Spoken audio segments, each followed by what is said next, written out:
आ जाते तो उनका बहुत बड़ा कॉन्ट्रैक्ट हाथ से चला जाता। अब तो अर्ली मॉर्निंग ही वापस आएंगे। अब इतने घंटे तक मैं क्या करूं? एक काम करना शालू, तो हमारे साथ हमारे रूम में सो जा। सब फैमिली मेंबर्स तो वापस जा चुके हैं, हम 3-4 लोग ही हैं होटल में, तो अकेली थोड़ी रुकेगी कमरे में अपने।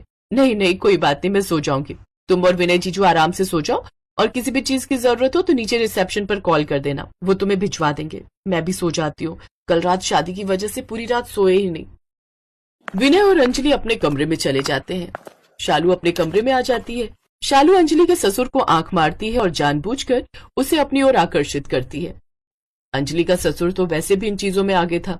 सबके सो जाने के बाद वो धीरे से शालू के कमरे के पास गया और उसका दरवाजा खटखटाया। शालू समझ चुकी थी कि ये जरूर अंजलि का ससुर है। वो दरवाजा खोलती है।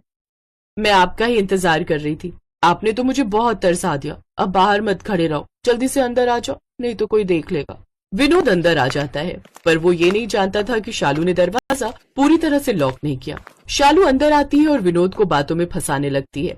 मैं चाहती हूँ कि मेरी सुहाग रात रंगीन हो, और आज की रात रंगीन सिर्फ तुम बना सकते हो विनोद।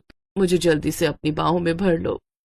मैं नहीं जानता था कि तुम भी मेरे लिए उतना ही तड़प रही हो जितना कि मैं। क्यों न तड़पूं, तुम हो ही इतने हॉट, कोई भी लड़की तुम पर फिदा हो जाए। मैंने तो तुम्हें एक नजर में देखते ही पसंद कर लिया था, पर अंजलि ने तुम्हें क्यों नहीं पसंद किया? ऐसा कैसे हुआ? उसका तो नाम भी मत लो मेरे सामने। वो तो मुझे एक नजर देखती तक नहीं है। कितने मौके दिए उसे मैंने। जब भी विनोद बाहर गया, मैंने उसे कई बार छूने की कोशिश की, उसके नजदीक जाने की कोशिश की, पर हर बार उसने मुझे निराश किया। मैं तो उसके साथ सुहाग रात मनाना चाहता था। अगर वो मुझे हाँ कर देती तो मैं उसे खुश कर देता, पर वो तो मेरे बेवकूफ बेटे विनय के साथ खुशी ढूंढ रही है। विनोद नहीं जानता था कि दरवाजे पर विनय अंजलि के साथ खड़ा है, जो उसकी सारी बातें सुन चुका था। साथ में शालू का पति दीपक भी था। दीपक भी शालू के इस प्लान में मिला हुआ था।